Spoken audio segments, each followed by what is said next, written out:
ce sujet est fort intéressant, sachant que souvent c'est un sujet difficile à aborder en consultation, donc n'hésitez pas à poser vos questions sur le chat. Je vais vous demander de laisser vos micros et les caméras fermées. On enregistre la conférence et donc pour le bon déroulement, ce serait parfait. Merci à tous et je vous laisse la parole. Ok, bah, merci beaucoup. Merci à l'ASF de nous inviter ce soir à cette conférence. Je remercie le docteur Freton, Lucas Freton, qui est urologue au CHU de Rennes et qui a accepté de prendre de son temps pour nous parler de cette question de la dysfonction érectile et également des problèmes d'incontinence urinaire.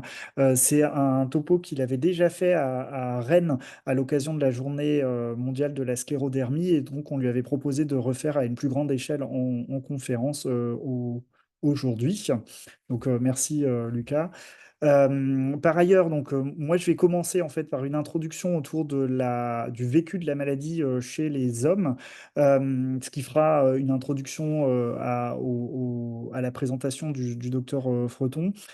C'est une présentation que j'avais faite au Congrès mondial de la sclérodermie à la session pour les patients. Donc à la base, elle était en anglais, donc évidemment, je vous l'ai complètement traduite.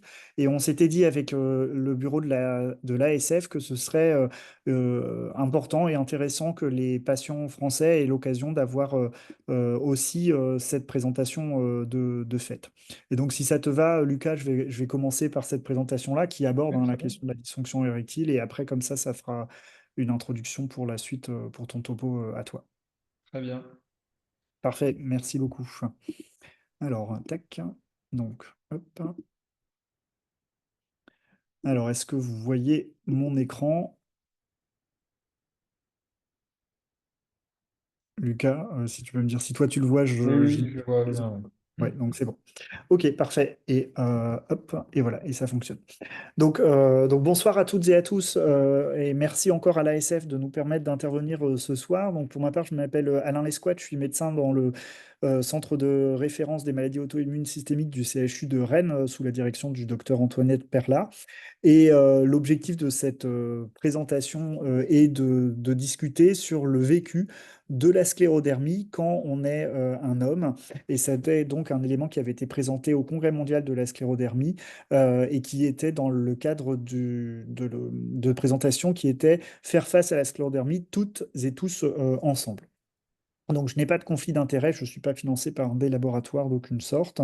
Donc le contexte, hein, l'objectif n'est pas d'opposer les hommes et les femmes, hein, bien au contraire, mais c'était peut-être de vous donner une illustration ou la manière dont la science aujourd'hui comprend la diversité de la sclérodermie. Et qui dit diversité dit aussi finalement le vécu des hommes et le vécu de la maladie par les hommes. Donc on n'est pas là pour dire les hommes sont pires ou moins bien en termes de maladie que les femmes, mais bien de montrer qu'il y a une diversité et que les hommes contribuent à cette diversité de la maladie et donc nécessite aussi une prise en charge qui a ses spécificités. Alors, vous le savez, la sclérodermie est une maladie rare.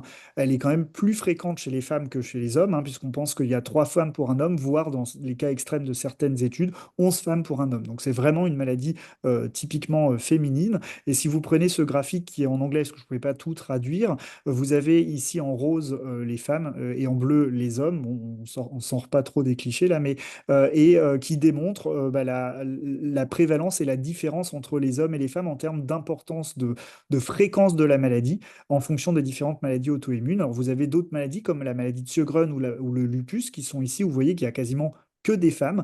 Et vous voyez que la sclérodermie, c'est pas tout à fait le cas. Il y a quand même environ 20% des patients qui sont des hommes, alors que vous voyez, il y a d'autres maladies auto-immunes où c'est 50-50, par exemple, comme dans la maladie de Crohn ici, où il y a autant d'hommes que de femmes. Mais donc la sclérodermie, c'est une maladie plus fréquente chez les femmes, mais qui existe et pas de manière exceptionnelle chez les hommes.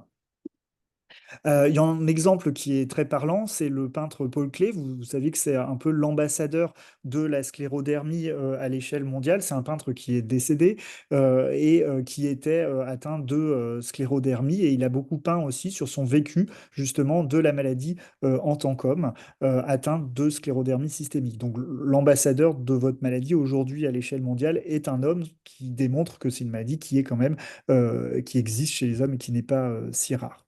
Si on regarde en fait à l'échelle d'un pays entier, par exemple dans ce travail qui est un travail de ce qu'on appelle la cohorte, c'est-à-dire la population hein, des patients norvégiens, voilà, ici, eh bien en fait la particularité c'est que le système de santé norvégien en fait enfin a accès à l'ensemble de leurs patients d'un seul coup parce que quand on est inscrit au régime de santé, et c'est le cas de l'ensemble des Norvégiens, eh bien on est obligé entre guillemets ou en tout cas on est invité à partager ces données. Et en fait, ce que vous voyez dans cette cohorte, eh bien, quand on regarde les différentes atteintes de la maladie, et notamment quand on regarde la forme diffuse, c'est-à-dire où la fibrose cutanée est plus importante, ce que j'ai représenté ici avec un tableau de Paul Klee, justement, eh bien, on voit que dans la sclérodermie en général, ou dans la forme limitée, 87% des patients sont des femmes, alors que dans la forme diffuse, on a seulement, entre guillemets, 67%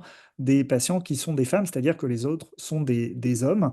Et donc, ça montre en fait que, bah, alors que globalement dans la maladie, il y a une majorité de femmes, dans les formes plus sévères de la maladie, bah, vous voyez qu'on se rapproche de quasiment 50-50 en termes d'hommes et de femmes, ce qui démontre que les hommes ont une forme souvent plus grave de la maladie, même si elle est moins fréquente. Donc ça, c'est un point important, c'est que quand on est un homme, on a un risque d'avoir une forme qui est plus grave.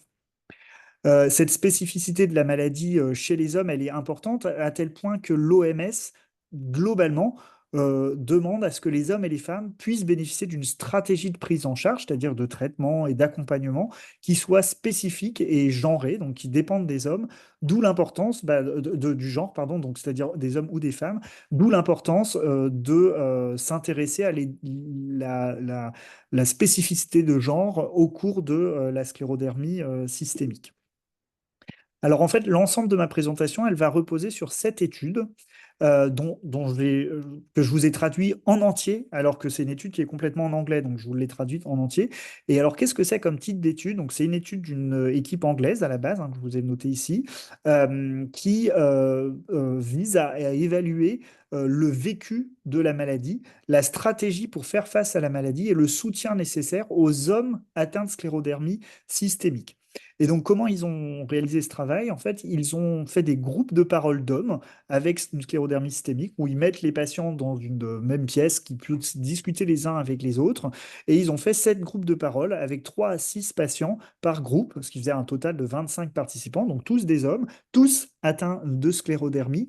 Et ils les ont fait discuter entre eux, partager leur retour d'expérience pour essayer de faire ressortir un peu les grands concepts liés à cette spécificité de la maladie chez les hommes. Alors ça va être intéressant parce que ils n'ont pas mis en avant forcément des concepts qui soient spécifiques aux hommes, ils leur ont juste demandé entre eux de discuter de leur maladie en prenant un guide de discussion et pour mettre en avant bah, quels sont le vécu, les stratégies et le soutien nécessaires aux hommes atteints de sclérodermie. Et je pense que certaines femmes vont tout à fait se reconnaître aussi, donc ce qui montre qu'il y a des spécificités, mais il y a aussi beaucoup de choses en commun et que c'est aussi quelque chose qui est très sociétal parce qu'en fait, ça va renvoyer directement à l'image que la société se fait d'un homme ou d'une femme, et donc de la vision on va avoir de la maladie en fonction de ce dioptre que la société offre sur le genre.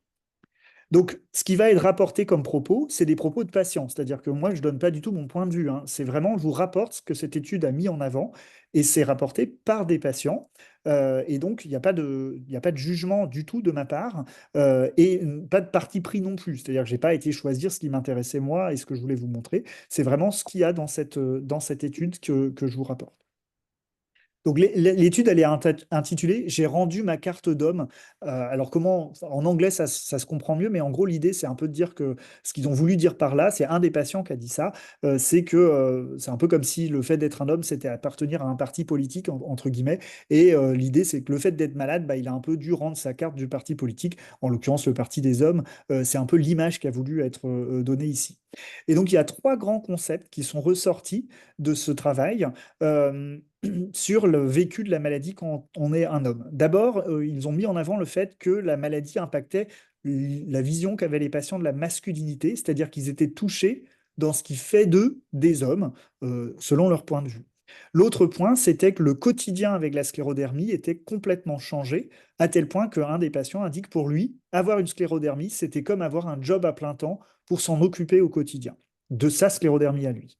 Et ensuite, ce qui a été mis en avant sur l'aide que les patients demandent quand on a une sclérodermie, bah, c'était que finalement les hommes se confiaient peu sur leur maladie, qu'ils étaient quelque part peu enclins à partager sur leurs difficultés au quotidien et donc à accepter d'être aidés au quotidien. Donc c'est les trois grands concepts qui sont ressortis. Et il y avait en plus un concept qui était un peu global, qui était la difficulté de faire face à l'incertitude qu'induit la sclérodermie au quotidien. Donc, si j'illustre un petit peu les propos qui ont été tenus pendant ces groupes de parole, le premier, c'est l'idée que donc, la sclérodermie impacte sur la masculinité, ce qui fait d'un patient un homme, ou en tout cas de son point de vue, avec notamment un impact sur le rôle au quotidien en tant que comme. Un des propos, c'était de dire que la maladie était frustrante et qu'on n'avait pas envie d'être montré qu'on était malade, mais aussi qu'on était obligé de faire des ajustements au travail et notamment dans des métiers qui sont potentiellement typiquement masculins.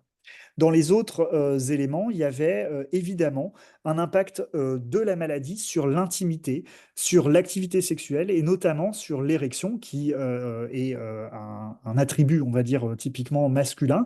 Et il y a un des patients qui mettait en avant ceci en disant bah, qu'il avait bien compris que c'était une histoire de flux sanguin, qui s'était fait son idée pour comprendre un peu sa propre étude, pour comprendre le problème et comprendre finalement quelles étaient ses difficultés d'érection et en quoi la sclérodermie participait à ça. Alors, comme Lucas va aborder la question, je ne le détaille pas spécifiquement.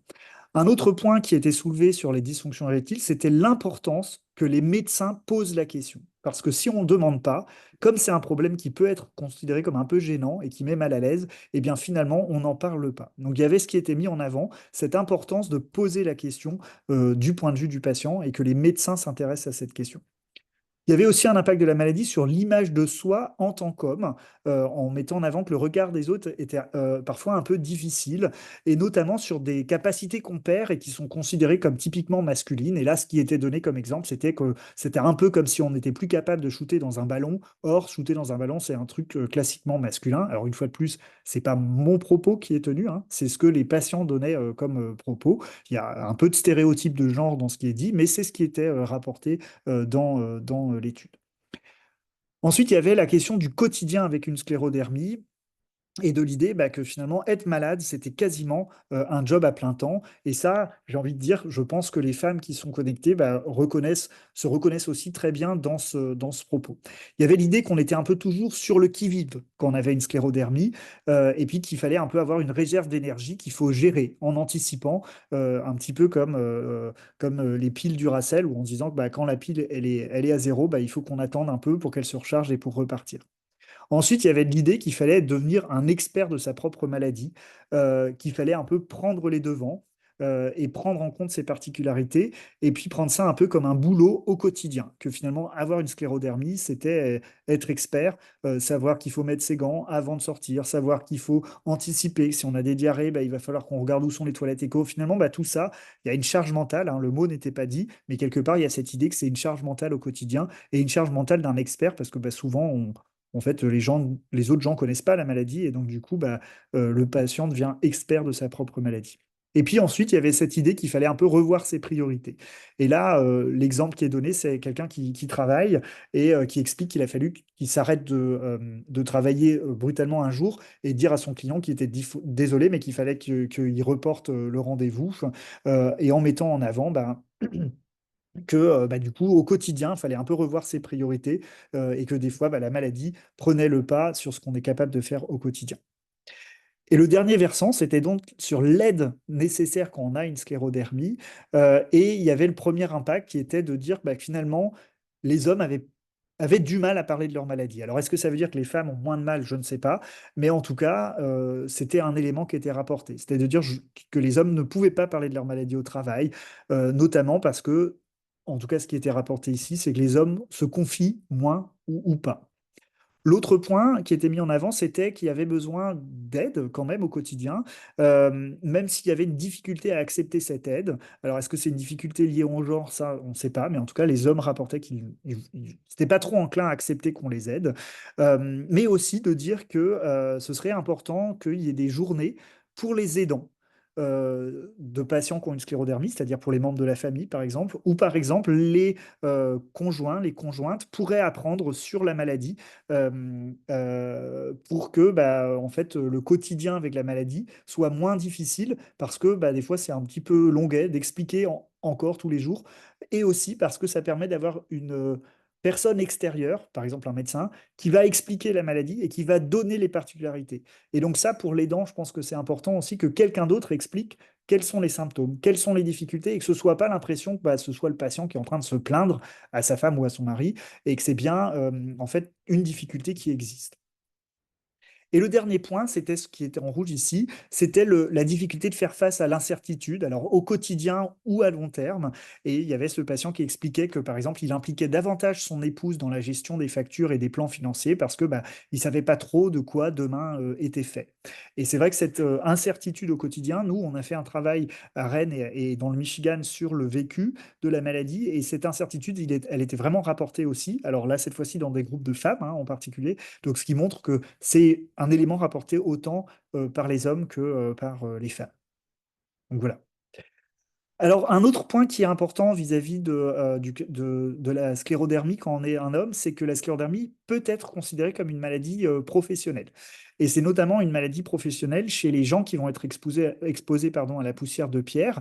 Donc, par exemple, les tailleurs de pierre. Alors, nous, en Bretagne, ce que Lucas et moi, on exerce à Rennes, on est particulièrement concernés par ça. Alors, historiquement, c'est nos fameux tailleurs de pierre Astérix. Alors, bon, on ne taille plus la pierre comme ça, mais on la taille toujours en Bretagne et donc on est toujours exposé. Et on est exposé notamment à quoi? À cette poussière de silice qui est contenue dans la pierre. Alors ça va être vrai chez les tailleurs de pierre, mais aussi dans les travaux publics, dans les mines, dans les prothèses dentaires, chez les agriculteurs. Et en fait, quand on est exposé à la silice, la sclérodermie est une maladie professionnelle. Alors la silice, c'est un problème qui est toujours d'actualité. Ce n'est pas que un problème des mineurs. Par exemple, il y a des nouveaux matériaux qui sont disponibles maintenant chez Darty ou chez Leroy Merlin, qui sont, enfin en tout cas chez Darty avec certitude, qui sont des pierres artificielles à haute teneur en silice. Et ces pierres, en fait, sont toujours un problème d'actualité, à tel point que l'Australie, cet été, a interdit l'usage de ces pierres. Alors, c'est pas remonté jusqu'en France, et pourtant, on les utilise aussi. Et les patients qui vont tailler, couper et avoir des poussières de ces pierres artificielles, eh bien, vont faire plus de maladies auto-immunes, et notamment plus de sclérodermie systémique. Alors, pour vous montrer ici, ça, c'est le pourcentage de patients de sexe masculin atteints de sclérodermie et qui ont été exposés à la silice cristalline. Donc, vous voyez que ça va de 22%, c'est-à-dire quand même un homme sur cinq avec une sclérodermie, jusqu'à 75% dans certaines études. Là, je vous ai mis une étude canadienne, australienne, française, belge, portugaise et encore une belge, et qui vous montre qu'en fait, c'est très fréquent d'avoir une sclérodermie systémique quand on est un homme et d'avoir été exposé à la silice, et donc peut-être en France de pouvoir être reconnu comme maladie professionnelle. Donc c'est une question qui peut se poser, sachant que le fait d'être reconnu comme maladie professionnelle, ça peut apporter des avantages, mais que parfois ces avantages sont inférieurs au fait d'être reconnu en invalidité. Donc quand on se pose la question d'être reconnu, il faut faire attention et savoir quel est vraiment le bénéfice. Et le dernier point que je voulais aborder, c'est la place des hommes dans la recherche sur la sclérodermie. Donc, je vous ai dit qu'en gros, si on prend la cohorte norvégienne, qui a la particularité d'inclure tous les patients atteints de la maladie, c'est 17% d'hommes enfin, parmi les patients atteints de sclérodermie, 17% d'entre eux sont des hommes. Et si on regarde par exemple dans les études, là c'est une étude sur le tocilizumab, qui est un des traitements, on voit que c'est 24% des patients qui étaient des hommes. Donc ça veut dire que c'est un peu plus finalement, il y a une bonne représentation des hommes dans la recherche. Et si on va sur d'autres atteintes, comme l'atteinte pulmonaire, vous voyez que c'est un quart des patients dans ces études qui étaient des hommes, voire pour la greffe, c'est plus d'un tiers des patients, voire quasiment la moitié ici, qui étaient des hommes. Donc ça veut dire quoi? Ben, ça veut dire que d'une part, ça confirme peut-être que les hommes sont plus sévères, mais aussi ça dit que bah, la recherche, elle se fait en incluant des hommes et elle se fait aussi avec les hommes. Et donc ça, c'est un message encourageant de se dire que la recherche, elle avance au cours de la sclérodermie et elle fait aussi participer des hommes, voire, vous voyez ici, hein, dans ce travail, c'est quasiment la moitié des patients qui étaient des hommes. Donc en conclusion, la sclérodermie, elle n'est pas si rare chez les hommes, hein, puisque c'est presque 20% des patients qui ont une sclérodermie qui sont de sexe masculin. La dysfonction érectile, elle fait partie des manifestations invalidantes de la maladie et il faut savoir en parler. Et j'espère que votre médecin arrive à aborder la question en consultation. Que la sclérodermie est une maladie professionnelle en cas d'exposition à la silice et que la silice, la poussière de pierre, c'est souvent quand on est un homme qu'on est exposé, puisque dans nos sociétés, les métiers exposants sont souvent des métiers genrés et qui font la part belle aux hommes. Et donc, ça pourrait concerner jusqu'à un homme sur deux atteint de sclérodermie. Donc, c'est pas rare et ça peut être reconnu. Que la recherche sur la sclérodermie avance et les hommes sont bien représentés dans les essais thérapeutiques et que des nouveaux traitements sont validés quasiment chaque année. Et donc, on peut être optimiste en se disant que la recherche avance et la recherche avance notamment en incluant aussi des hommes atteints de sclérodermie. Voilà ce que j'avais à vous dire. Et je vais passer la parole au docteur Fréton euh, pour, pour sa présentation à lui sur la dysfonction érectile.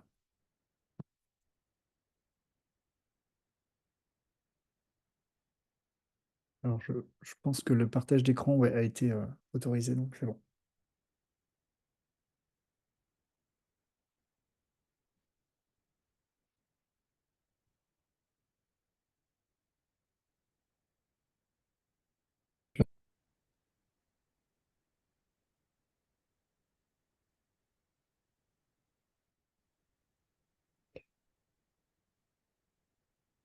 Alors, est-ce que tu m'entends, Alain? Ouais, c'est bon, on t'entend. On voit pas encore ton diaporama par contre. Voilà, ok. Alors, tac. Je vais partager ça. Voilà, c'est bon de notre côté, on voit le. Très bien. Donc, ouais. Alors, merci de me recevoir et merci de m'avoir invité. Donc, comme le docteur Lescott le disait, donc je suis urologue et je travaille au CHU de Rennes. Personnellement, je suis plus spécialisé justement dans les troubles sexuels masculins. Mais comme je suis urologue, j'ai aussi, je prends en charge des patients et des patientes pour des problèmes urinaires, de l'incontinence urinaire également. Comme on ne voulait pas parler qu'aux hommes, on va parler beaucoup des hommes et on finira justement par la dysfonction érectile. Mais on a souhaité aussi parler de l'incontinence urinaire qui peut toucher les deux sexes, parfois un peu plus, notamment les femmes. Alors, j'ai pas de conflit d'intérêt non plus. Hop, tac. Alors, je vais juste baisser ça. Et en fait, on va voir. On a plus de troubles du bas appareil urinaire quand on est atteint de sclérodermie. Exactement pourquoi, on ne sait pas. C'est probablement plurifactoriel. En tout cas, les rôles de fibrose et notamment d'atteinte nerveuse, et quand on a une atteinte pulmonaire, c'est également plus fréquent. Et pourquoi? Parce que, alors, exactement pourquoi, on ne sait pas, mais la miction et les troubles urinaires donc, vont faire travailler la vessie, les différents sphincters, tout ça, en fait, ça va être des réflexes et médié par le système nerveux. Donc, il y a peut-être quelque chose à chercher à ce niveau-là. C'est pas que la sclérodermie qui donne des troubles urinaires, on peut aussi avoir des troubles urinaires qui sont dus à d'autres choses, et notamment, par exemple, chez l'homme, la prostate, que vous voyez à droite ici. On a donc la vessie au-dessus, qui est le réservoir d'urine qui récupère l'urine par les uretères. C'est les deux tuyaux qui sortent ici des reins et qui vont après aller jusqu'à la vessie. La vessie se remplit. euh, donc ça joue un rôle de réservoir hein, pour pas qu'on urine en permanence. Et quand on va avoir une envie et qu'on va relâcher nos sphincters, la vessie va se vider par l'urètre en dessous. En fait, l'urètre passe au milieu de la prostate et la prostate, avec l'âge, peut grossir. En fait, c'est des glandes qui grossissent et qui vient écraser l'urètre, et ça peut être chez les hommes un signe, une cause de troubles urinaires, et notamment la dysurie. Alors la dysurie, il y a plusieurs signes de dysurie. Une dysurie, ça veut dire quoi? C'est une difficulté à uriner. Et donc ça va être le jet qui devient faible, le besoin de pousser avec l'abdomen pour uriner, ou le fait que le jet mette du temps avant de se mettre en route. Par exemple, ça c'est des signes de dysurie. On a d'autres signes. Là, ce que l'acronyme HAV, ça veut dire hyperactivité vésicale. Et ça peut être les symptômes. En fait, c'est la phase de stockage, les problèmes au niveau plutôt de la vessie. Alors, ça peut être le retentissement, par exemple, d'un obstacle au niveau de la prostate, mais pas que. Et notamment, si on a des troubles nerveux au niveau de la vessie, ça peut donner de l'hyperactivité de vessie. Et donc ça va être des envies pressantes, notamment le fait d'aller souvent aux toilettes, hein, plus souvent que d'habitude, le fait de se lever la nuit. Tout ça, c'est des signes qui peuvent donc devenir gênants et vous pousser à consulter. Et on voit que chez les patientes atteintes de sclérodermie, on a, tout âge confondu, 48% d'incontinence urinaire. Alors, hop. Donc sur l'incontinence urinaire, l'incontinence urinaire, c'est l'émission involontaire d'urine par le méa de l'urètre. Normalement, donc, on a des sphincters qui nous permettent de garder l'urine à l'intérieur de notre réservoir, la vessie. Et quand il y a un trouble au niveau de ces sphincters, au niveau de la vessie, on peut avoir donc une émission d'urine qui peut être gênante. Elle augmente, la fréquence et la sévérité augmentent avec l'âge. Et comme vous voyez, euh, c'est beaucoup plus fréquent l'incontinence chez les femmes. Mais ça peut aussi toucher les hommes, notamment en cas de chirurgie du pelvis. Donc quand on a un cancer du rectum, un cancer de prostate, et qu'on doit enlever par exemple soit avoir une radiothérapie, soit avoir une chirurgie, on peut léser justement tous ces mécanismes et avoir une incontinence urinaire. On a des facteurs de risque qui s'ajoutent aussi avec l'âge et notamment chez la femme, hein, si on a beaucoup d'accouchements par voie naturelle, la ménopause avec une atrophie des tissus qui peut favoriser l'incontinence, l'obésité aussi du fait de la surpression au niveau de la vessie, l'intoxication tabagique, la toux, parce que la toux, à chaque fois qu'on tousse, on est obligé de contracter un peu plus les sphincters, et au fur et à mesure, les sphincters peuvent se fatiguer. Ça a un impact bien sûr sur la qualité de vie, le sommeil, la vie sexuelle, et malheureusement, beaucoup de personnes n'osent pas en parler et restent chez soi et ne vont pas consulter des médecins. Pourtant, il existe des solutions. Donc, moi, dès que je vois, et vous avez dû en voir même pendant les Jeux Olympiques, beaucoup de pubs pour les protections et même voir les couches, à chaque fois, ça me fait sortir de mes gonds parce qu'on devrait plutôt avoir une pub qui vous pousse à aller consulter par rapport à ça et pas juste s'arrêter finalement à porter des protections. Dans les mécanismes de l'incontinence urinaire, il y en a plusieurs types. On fait la dichotomie entre l'incontinence urinaire d'effort et l'incontinence urinaire par impériosité, donc l'hyperactivité. Et on peut également avoir des causes mixtes. Le cas particulier que vous voyez à droite, c'est l'incontinence par regorgement. Et ça, c'est quand on parlait, par exemple, c'est surtout chez les hommes avec une grosse prostate, une hypertrophie bénigne de la prostate.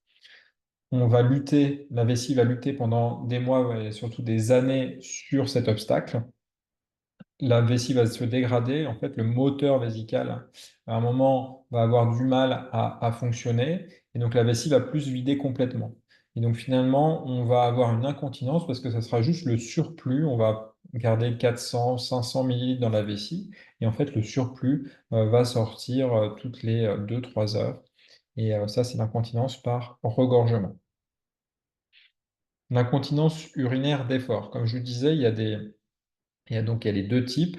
Là, à gauche, on voit que finalement, on va avoir soit une surpression, par exemple, vous toussez, où vous faites un effort physique, il y a une surpression au niveau de l'abdomen qui s'exerce au niveau de la vessie, et les mécanismes de retenue des urines, notamment par exemple le sphincter, ne vont plus assez bien fonctionner. On va avoir une fuite par le méa en bas.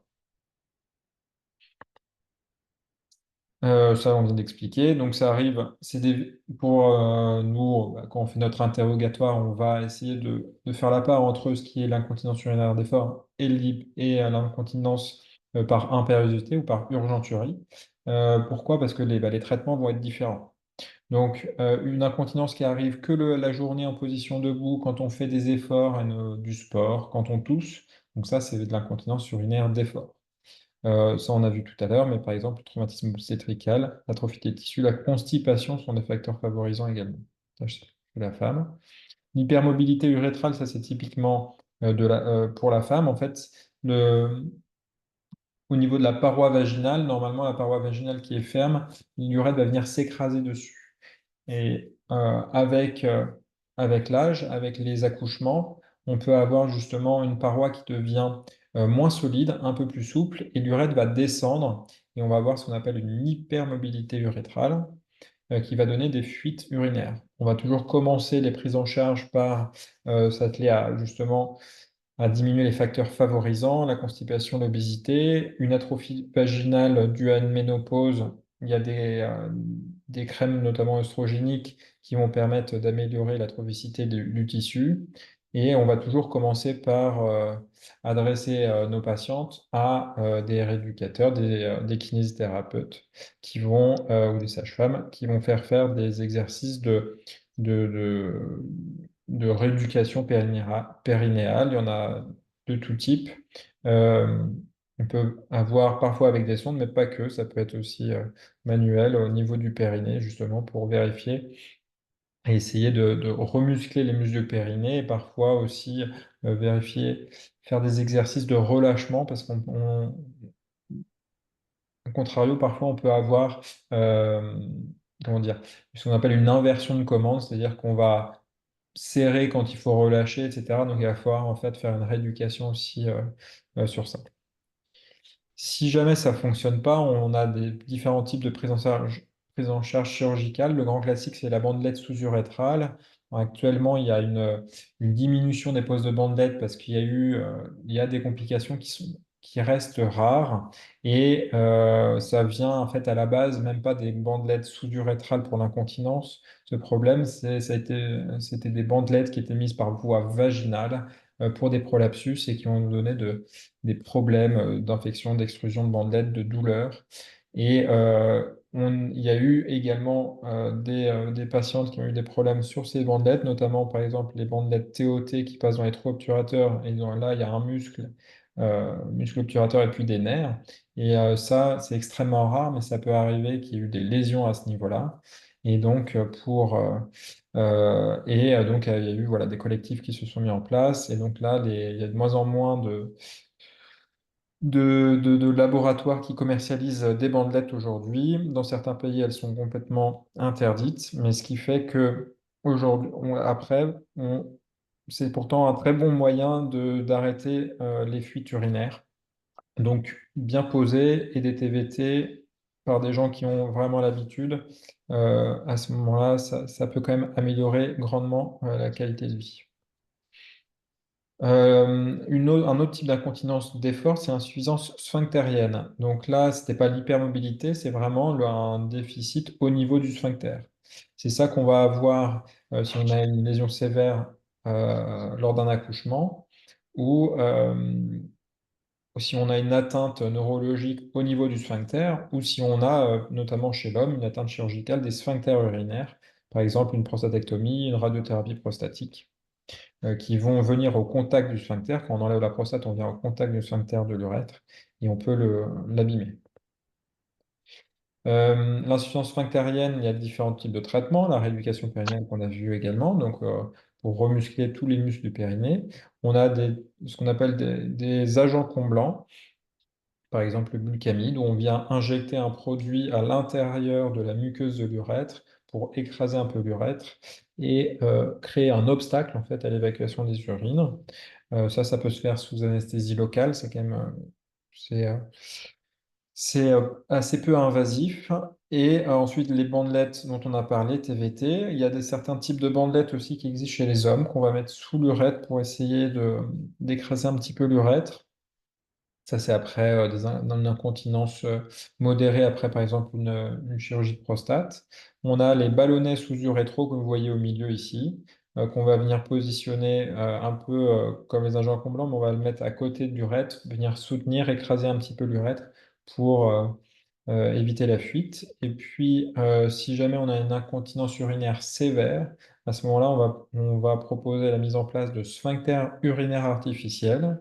En fait, c'est un système hydraulique avec une manchette qui est autour de l'urètre, que ce soit chez l'homme ou chez la femme ici, euh, et qui va être relié à une pompe qu'on met dans le scrotum. Tout ça, c'est interne, ou dans la grande lèvre chez la femme. C'est relié à un réservoir, et quand on actionne la pompe, ça chasse le sérum physiologique qui est dans la manchette, donc qui est écrasé l'urètre, et ça va le chasser dans le réservoir, et en 2-3 minutes après, ça va se re-remplir et venir écraser et retrouver une continence. Et donc ça a été développé, notamment dans notre service par le professeur Perronnet chez la femme, parce là pour le coup on a besoin du robot chirurgical pour pouvoir aller positionner la manchette autour du col vésical. Euh, L'incontinence urinaire par impériosité. Euh, On on a vu tout à l'heure donc l'incontinence urinaire d'effort, et là c'est par urgenturie. Donc là, ça va être un trouble au niveau de la vessie, et en fait la vessie normalement, elle est stable et elle ne se contracte pas quand justement elle doit se remplir d'urine. Et parfois on peut avoir des troubles, par exemple des troubles neurologiques qui viennent abîmer le signal au niveau de la vessie. La vessie va se contracter alors qu'elle devrait rester calme. Ça peut donner une incontinence donc par urgenturie ou impériosité, et dans des cas d'hyperactivité. Euh, on a différents types de traitements. On peut aussi faire de la rééducation périnéale, ça peut aussi améliorer un peu les choses, et notamment en plus si on a une incontinence mixte. On a différents types de médicaments, des anticholinergiques, des bêta-3 mimétiques, ça, on a toute une série de médicaments. On peut faire de la neurostimulation tibiale postérieure. Donc ça nécessite, ça va être, le but, ça va être en fait de reprogrammer un petit peu les signaux nerveux au niveau de la vessie en passant par les nerfs de la jambe. On va mettre des électrodes, coller des électrodes et puis envoyer un signal électrique qui vous fait pas mal, hein, bien sûr, pendant 20 minutes tous les jours, pendant plusieurs semaines, voire plusieurs mois. Ça peut améliorer les symptômes et parfois on peut être amené dans ces cas-là je vais brancher le mode.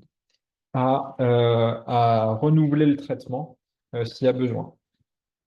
On peut faire des injections intra-détrusoriennes de toxines botuliques. Alors ça, c'est le Botox. C'est la même molécule. Alors il y a d'autres molécules, là. Donc on dit toxine botulique, il y a différents labos aussi. Mais ça peut être du Botox, hein, le même qu'on utilise pour les rides. Et bien là, on va dérider la vessie, on va injecter de la toxine botulique dans le muscle vésical. Et ça a comme conséquence de bloquer le muscle vésical. Donc, il y a un des risques, c'est qu'on n'arrive plus à vider sa vessie et qu'on soit obligé de faire des autosondages également. Mais à petite dose, normalement, il y a quand même peu de risques justement de rétention. Sinon, il y a la neuromodulation des racines sacrées. La neuromodulation, c'est ce que vous voyez en bas. En fait, c'est de la neurostimulation, comme la stimulation externe, mais là, elle est interne directement au niveau des nerfs qui vont au niveau de la vessie. Et on va pouvoir, après, avec un système qui est interne, comme un pacemaker, envoyer des petits signaux électriques pour reprogrammer les signaux nerveux à la vessie. Donc ça, c'était les problèmes d'incontinence. Donc, si vous avez des problèmes d'incontinence, parce qu'on sait que c'est plus fréquent en cas de sclérodermie, il ne faut pas hésiter, en tout cas, à en parler à votre médecin, à votre interniste, à votre médecin traitant, ou à aller consulter des urologues qui sont des spécialistes de l'incontinence urinaire. Pour la dysfonction érectile, on a vu tout à l'heure le docteur Lescott qui vous parlait des groupes d'hommes qui en parlaient et qui pouvaient être atteints par la dysfonction érectile. Les problèmes d'érection, ça rentre dans le cadre de la santé sexuelle, donc, euh, qui est plus que la simple capacité à réaliser un acte sexuel, c'est un droit fondamental et c'est une composante surtout intégrante de la qualité de vie. Ça, on le sait aujourd'hui, il faut le prendre en charge. On a plusieurs dysfonctions sexuelles chez l'homme, notamment les problèmes d'érection. On peut aussi avoir des problèmes d'éjaculation, d'orgasme, des troubles de l'image corporelle ou les troubles du désir. Les troubles du désir, ça arrive quand, par exemple, on a un déficit en testostérone, une andropause ou en cas de dépression. Et ça va jouer en plus sur l'érection. Les troubles de l'érection, donc c'est pas la panne qui arrive comme ça, c'est un trouble qui est chronique. Et donc, c'est l'incapacité d'obtenir une érection suffisante. Alors, soit d'obtenir, soit de la maintenir. On peut avoir l'érection et la perdre, et qui ne permettent plus d'avoir une activité sexuelle satisfaisante depuis au moins 3 mois. Après 40 ans, or, sclérodermie, c'est déjà un homme sur 3. Et vous voyez ici, le déficit en testostérone, c'est assez fréquent et ça va se surajouter au problème d'érection. Est-ce que ça fonctionne? L'érection, c'est un phénomène complexe et multifactoriel. Pour avoir une érection, il va falloir avoir une stimulation, donc on va avoir une stimulation au niveau cérébral et le cerveau va ensuite envoyer un signal nerveux euh, dans les nerfs qui vont aller au niveau des vaisseaux qui irriguent le pénis. Et tout ça, il va falloir que les testicules qui fabriquent la testostérone puissent bien fonctionner. Il va falloir que le pénis en lui-même puisse bien fonctionner, qu'il n'y ait pas eu un traumatisme ou une maladie de la Peyronie, qui est une maladie de fibrose également, au niveau du pénis. Voilà, voilà, ça c'est des vaisseaux. Et il faut que la testostérone soit là pour le cerveau et pour le pénis en lui-même. Donc, quand on va avoir le stimuli nerveux. On voit ici, par exemple, là, c'est la prostate, les vésicules séminales, les nerfs ici qui vont au niveau du pénis. Et ces nerfs vont donner un signal nerveux aux artères. Ils vont se vasodilater. Le débit sanguin va augmenter énormément. Vous voyez, on augmente de 1 à 20 le débit dans l'artère pudendale. Les cellules musculaires lisses de la paroi des artères vont se relâcher, mais également les fibres musculaires lisses au niveau des espaces sinusoïdes qui sont au niveau du tissu caverneux, ici. En fait, c'est comme une éponge, et cette éponge, à l'état flaccide, donc sans érection, elle reste contractée, parce que on ne peut pas avoir d'érection. Et quand on relâche les fibres musculaires lisses, quand il y a une stimulation sexuelle et le signal nerveux qui arrive, ça va permettre que ces espaces-là se remplissent de sang.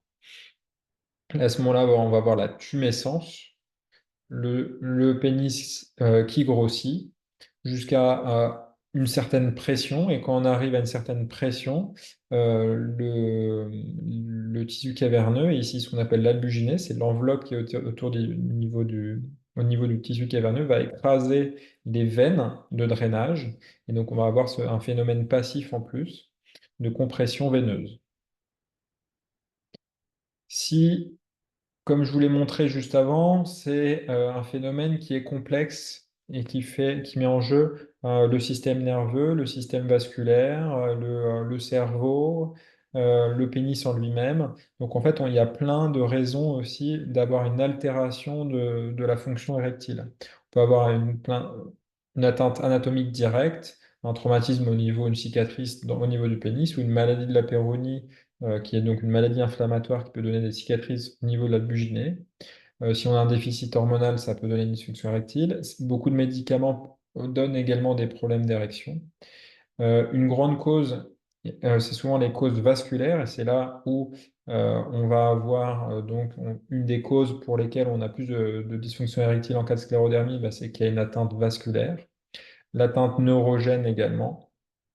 Et après, on sait qu'en cas de maladie chronique, il y a des causes plurifactorielles, hein, le stress lié euh, à la maladie en soi, mais aussi à la prise en charge médicale, aux soins, à la fatigue. Tout ça, ça donne des problèmes d'érection.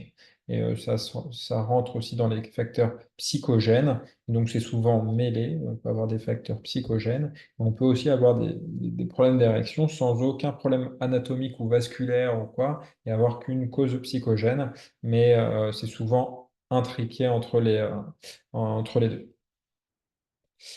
C'est un marqueur de risque cardiovasculaire, une dysfonction érectile qui apparaît. Alors, pas quand on a une sclérodermie, on a quand même une cause importante de dysfonction érectile, mais si on a, dans la population générale, l'apparition d'une dysfonction érectile, il faut se méfier et aller faire un bilan cardiologique, en tout cas, et vérifier les facteurs de risque cardiovasculaire.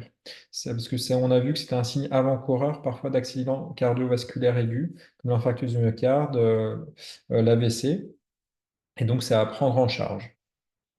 Pourquoi? Bah parce qu'en fait, on va avoir une atteinte des vaisseaux, et l'atteinte des vaisseaux qui donne des problèmes d'érection va donner aussi une atteinte des autres vaisseaux, et notamment par exemple des coronaires dans l'infarctus du myocarde.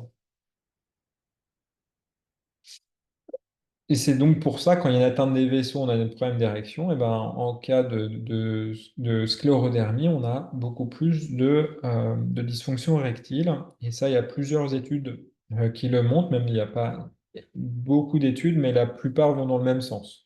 Donc là, c'était une comparaison entre une cohorte entre deux populations, une population sans sclérodermie qu'on voit en grise ici, et une population d'hommes qui avaient une sclérodermie. Et là, ils cotaient en fait ce qu'on appelle l'IEF, c'est un score qui permet de coter la sévérité de la dysfonction érectile, et donc permet aussi de dépister les problèmes de dysfonction érectile. Et on voyait ici que la fonction érectile était 2 fois moins bonne chez les patients ayant une sclérodermie. Elle est corrélée également avec l'altération de l'angiogénèse en cas de sclérodermie, et donc ça explique également pourquoi bah, ça explique les problèmes vasculaires et les problèmes d'érection qu'on a en cas de sclérodermie. Et donc là, dans cette étude, c'était corrélé au taux de VEGF et d'endostatine. Euh, Heureusement, on a des traitements. Alors là, je ne l'ai pas mis sur cette diapo, mais il y a le traitement de la sclérodermie. Alors ça, c'est pas du tout moi le spécialiste, c'est plutôt le docteur Lescott qui pourra peut-être vous en parler, mais c'est vrai qu'on a des patients en commun, et j'ai bien vu les patients qui commençaient certains traitements, et notamment parfois dans des essais, voir une amélioration quand même de leur fonction érectile après la mise en place du traitement. Et ça, il le décrivait extrêmement bien. Euh, En tout cas, on va avoir finalement les traitements sexoactifs, et le problème de la dysfonction érectile, ça va être les mêmes pour les patients, mis à part les traitements spécifiques de la sclérodermie, mais sinon ça va être les mêmes que dans la population générale. On va avoir l'activité physique. On sait que si on améliore, si on fait plus d'activité physique, on améliore la fonction cardiovasculaire globale, et donc les problèmes d'érection également. Pour ça, faut faire. Il y a des études qui montraient que quand on faisait 4 fois, c'était déjà pas mal, hein, 4 fois 40 minutes par semaine de cardio, et ben on avait les mêmes effets que les cachets, les IP2/5, qui sont et donc ça faisait exactement les mêmes effets. On avait 70% de patients qui voyaient diminuer leur problème d'érection. Ensuite, il y a donc les cachets. Alors, voilà, l'activité physique, je vous l'ai mise là.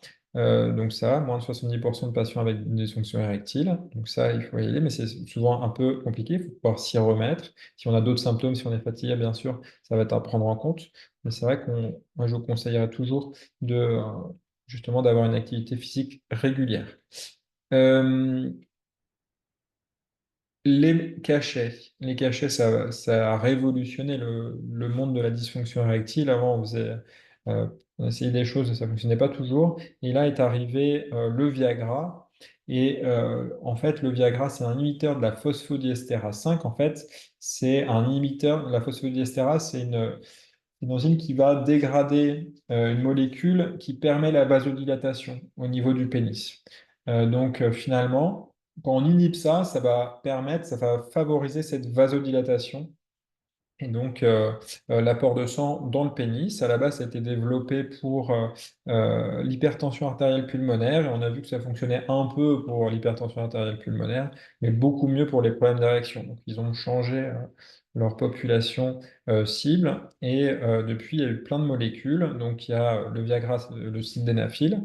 C'est aussi ça a été génériqué, donc beaucoup moins cher. Au début, c'était 10-15 euros, l'équivalent de 10-15 euros, un cachet. Aujourd'hui, le sildenafil, ça doit être environ 1 euro le cachet. Et il y a eu le tadalafil ensuite qui est arrivé. Et le tadalafil est dans deux formes.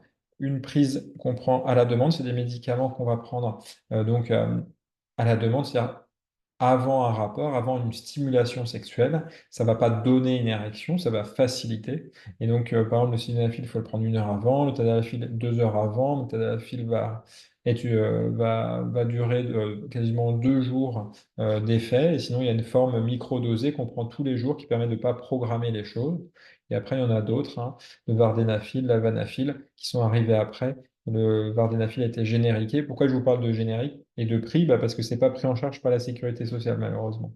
Donc, c'est pour ça que maintenant, les prix ont bien baissé. C'est quand même beaucoup plus accessible. Mais c'est à prendre en compte. Mais c'est vrai que c'est toujours la première ligne de traitement. Quand ça ne fonctionne pas, alors parfois, on fait des associations de traitement. Les associations de traitement, ce n'est pas plus dangereux qu'un traitement. Et un traitement, c'est pas dangereux. Les Anglais l'ont mis en vente, l'ont mis en vente libre, euh, donc en Angleterre et au Royaume-Uni, la version sildenafil 50 mg.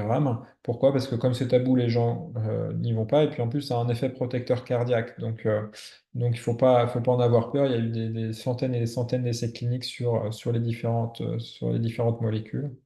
Il n'y avait pas aucun sur-risque cardiovasculaire. Quand ça ne fonctionne pas, on peut aussi faire passer à d'autres molécules. Alors ça, c'est des molécules, c'est des inducteurs de l'érection, soit des injections directement dans les corps caverneux. Ça va donner une érection en 15 minutes qui dure environ une trentaine de minutes. Et sinon, un gel qu'on fait glisser dans l'urètre et qui va imprégner. C'est la même molécule, mais avec deux formes différentes. Deux formes différentes. Ça, le gel, on va le faire couler dans l'urètre, ça va imprégner les corps caverneux, ça va donner une érection également. Un des risques, c'est le priapisme, c'est de rester bloqué en érection. Heureusement, avec ces molécules, c'est extrêmement rare. Donc, c'est assez efficace en deuxième ligne de traitement. On a d'autres choses qu'on peut associer ou utiliser euh, juste pour le rapport. C'est des pompes à vide, hein, c'est un vacuum, ça veut dire vide. C'est donc une pompe à vide, on crée du vide, ça amène du sang dans le pénis et on met un anneau de constriction à la base du pénis pour garder le sang pendant le temps d'un rapport. Au bout de 30 minutes, on l'enlève. Et, euh, et puis, donc ça, alors il y a des mutuelles qui prennent en charge les vacuums médicaux qui sont sécurisés. Ils ne sont pas forcément pris en charge, mais il y a des mutuelles qui peuvent prendre en charge. Mais parfois, ça peut passer. Alors, en maladie professionnelle également, ça peut parfois être remboursé. Et en dernière ligne de traitement, quand les patients, quand ça ne fonctionne plus, qu'on a une dysfonction érectile sévère, on peut mettre en place à l'intérieur, remplacer les corps caverneux par 2 cylindres. Et un peu comme le sphincter urinaire, là, on va avoir une érection artificielle avec un système hydraulique. On a une pompe dans le scrotum et quand on l'actionne, ça amène du sérum physiologique dans les cylindres, ça donne une érection. Et quand on a fini, on appuie sur le bouton et puis le sérum physiologique va retourner dans le réservoir qu'on a mis à l'intérieur de l'abdomen. Donc ça permet aussi de regagner en spontanéité par rapport à certains types, par rapport aux lignes de traitement que vous avez vues avant, qu'il faut prendre 1 heure avant, 15 minutes avant. Donc ça permet de gagner en spontanéité. Après, c'est définitif, donc c'est vrai qu'on le garde souvent en dernière ligne de traitement. Donc, pour en parler, notamment des problèmes sexuels, il y a vos médecins traitants, il y a vos internistes. Pourquoi j'en parle? Bah, parce que les médicaments, le sildenafil, tadalafil, ça peut être prescrit par n'importe quel médecin. C'est vrai que nous, parfois, on a des délais importants, donc c'est bien que les patients aient pu en fait, il y en a beaucoup qui vont avoir besoin que d'un médicament, et donc ça peut être mis en place par vos médecins traitants ou vos internistes. Et puis, bah, si jamais il y a besoin, nous, on peut arriver aussi et vous voir s'il y a des associations de traitement ou des traitements de seconde ligne ou de troisième ligne. Et donc, pour ça, moi, j'exerce dans ce domaine-là. Il y a le docteur Richard, que vous voyez à droite, qui exerce également dans ce domaine-là. Et après, on a des urologues spécialisés en incontinence dans notre service. Mais là, tous les urologues ont été formés à ces prises en charge. Donc, si vous allez voir un urologue libéral, il saura très bien vous aider.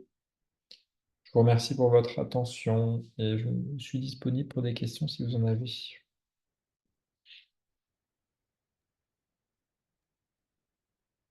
Merci beaucoup, Lucas. Alors, pour les questions, je ne sais pas comment vous voulez faire du coup. Alors, sur le chat, il n'y a rien qui est arrivé comme question. Donc, je ne sais pas s'il y a des personnes qui veulent intervenir. Et éventuellement, vous pouvez envoyer les questions directement à moi-même ou à Monsieur Lucas dans ces cas-là, les autres participants ne Mm, voient pas en fait votre identité si mm, vous êtes gêné éventuellement et En évidemment envoyant le message en privé, ça direct, s'appelle. en mm, privé. mm. Alors, moi, si vous voulez, je retiendrai plusieurs choses. C'est que effectivement, c'est un sujet euh, difficile à aborder en consultation et je retiendrai ce que vous avez dit, docteur Lesquat, que c'est important que ce soit le médecin qui pose la question parce que le fait de la poser peut amener justement une réponse et ça, c'est important. Et il faut oser en parler puisqu'il existe quand même beaucoup de choses, oui, adaptées pour améliorer cette problématique. Donc, ce serait dommage de passer, entre guillemets, à côté. Voilà. Et ensuite, sur l'enquête, effectivement, il y a des hommes qui ont la sclérodermie et les questions qui se posent sont pratiquement les mêmes que se posent les femmes. Et effectivement, hein, devenir expert de la maladie, c'est important, hein, de bien connaître sa maladie. Et pour cela, il y a les UTP qui sont mis en place et c'est important. Et je retiendrai aussi les aidants hein, qui sont de plus en plus en demande de connaissances et aussi ont envie de devenir experts parce qu'ils accompagnent les malades. Donc, je trouve, je voulais relever ces points-là qui sont importants. Voilà. Tout à fait, merci beaucoup.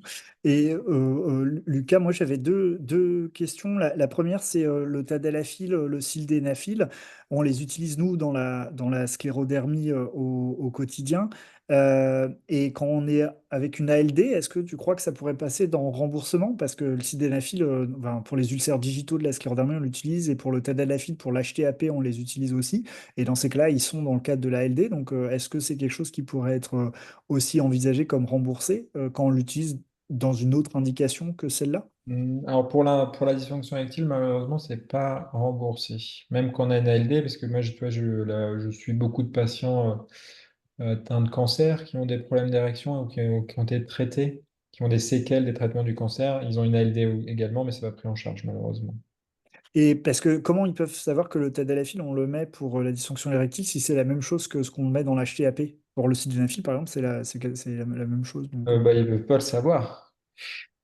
d'accord. Parce que du coup, pour la sclérodermie, vu qu'on l'utilise vraiment pareil, je me suis posé la Ouais. question de pourquoi est-ce que... Bah, je pense qu'à ce moment-là, si c'est des patients qui ont ces atteintes-là, ils vont être pris en charge. Après, juste pour le problème d'érection, s'ils n'ont pas d'HTAP ou ce que tu m'as dit, je pense pas que ça soit pris en charge. D'accord. Bon, en tout cas, il y a peut-être quelque chose qu'on peut essayer de faire. Et ma deuxième question, c'était, est-ce que vous faites de l'éducation thérapeutique dans les troubles érectiles ou pas? Alors on fait de l'apprentissage, par exemple, avec des infirmiers spécialisés sur, par exemple, les injections. sur D'accord. les injections notamment, ou le vacuum, de pouvoir avoir un peu plus de temps dédié avec le patient. Ça, on a mis ça en place dans le service. D'accord. Ok.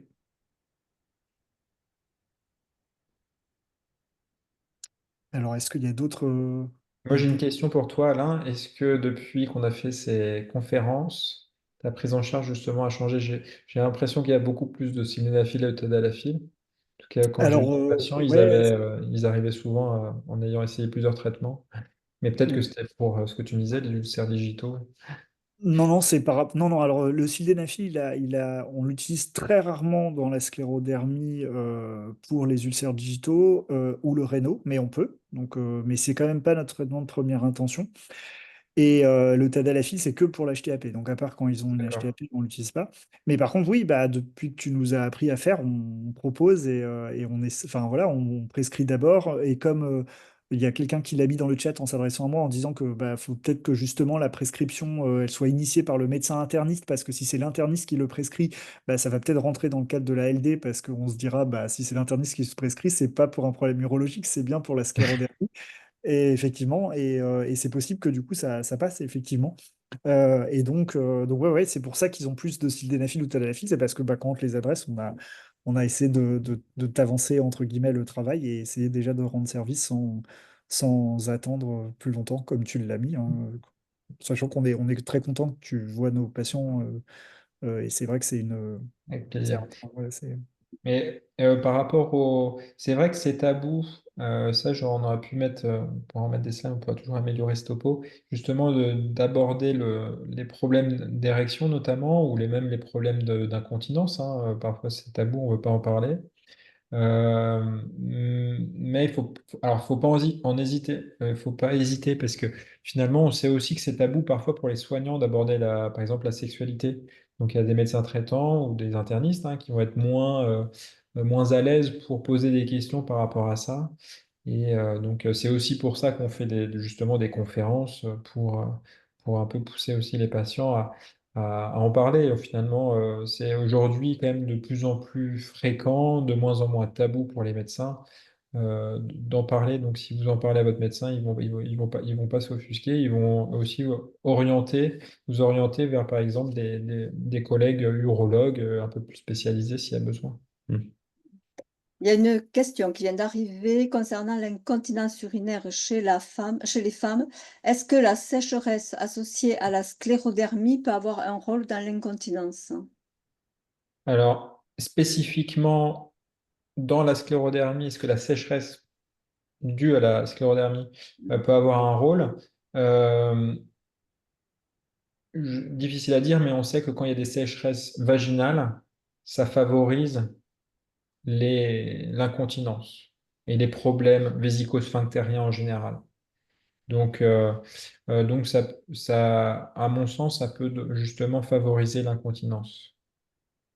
Oui, je pense que oui. Pour ma part, effectivement, vis-à-vis de ce que tu nous as expliqué, Lucas, ça me paraît tout à fait possible comme mécanisme de Moi, j'ai un, méca- j'ai un message qui vient de m'arriver qui disait que je n'ai pas évoqué la possibilité de la pose d'un PCR en alternative à la pose de bandelettes.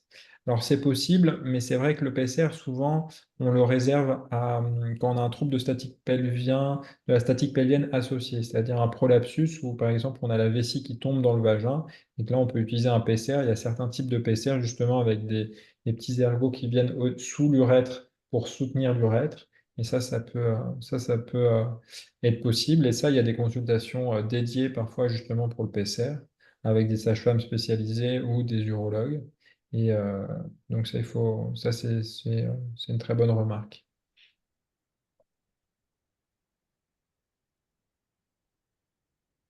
Alors moi, j'ai pas d'autres messages qui me sont parvenus. Il y a juste eu un commentaire sur la maladie professionnelle. Donc là, on quitte le côté vésico-sphinctérien, mais et où pour dire que bah, dans certains cas, la maladie professionnelle, la rente qui est obtenue, c'est-à-dire l'argent qu'on gagne chaque mois, enfin qui nous est reversé chaque mois au titre de la maladie professionnelle, peut être reversé à la famille, même au-delà du décès du patient, pas forcément lié à la sclérodermie, le décès, hein, mais un décès d'une mort naturelle liée à la vieillesse. Eh bien, bah, quand on est reconnu maladie professionnelle, ensuite la famille continue de toucher l'argent. Donc c'est vrai que ça peut être intéressant, mais au quotidien, il faut savoir que si on est reconnu en invalidité, des fois la rente de maladie professionnelle, elle est plus faible. Donc il faut vraiment en discuter avec votre assistant social, avec votre médecin traitant pour être sûr de ne pas croire avoir une aide qui finalement va vous retirer de l'argent. Par contre, ce qui est sûr, c'est qu'effectivement, ça permet éventuellement que votre famille soit dédommagée à l'avenir aussi. Donc c'est une remarque pertinente. Ouais. Bon, mais s'il n'y a plus de questions, je remercie encore le docteur Lesquat et le docteur Freton. Et merci à tous ceux qui ont assisté à la conférence. Et n'hésitez pas surtout à évoquer le sujet si vous êtes concernés. Merci à tous et bonne Merci à vous, merci pour l'accueil. Merci beaucoup, merci à l'ASF et merci Lucas encore. Je vous en prie, bonne soirée à tous. Au revoir. Au revoir.